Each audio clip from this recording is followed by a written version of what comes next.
அத்தாடியாத்தா என்ன நெருப்பு பாருவா இருக்கு. என்ன இவங்க கணக்கு நம்ம வந்து பொம்பளை தெரியுமா? ரைட்டு இப்படியே திரும்பிடுவோம். அப்புறம் மாட்டி வீட்டுக்குள்ள போய்க்கலாம். அத்தாடி பின்னாடியே வரலையே. ஐயோ அத்தா காப்பாத்து.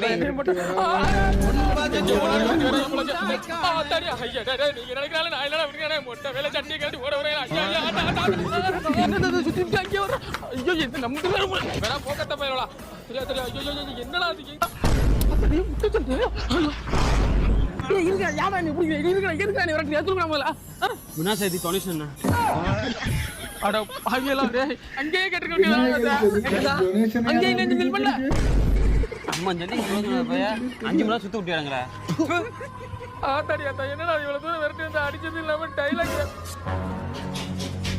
யாரு இவன் எந்த கோயில இருந்து வந்திருக்கான் தெரியலையே. ஆள் வர்றத பார்த்தா பெருமாள்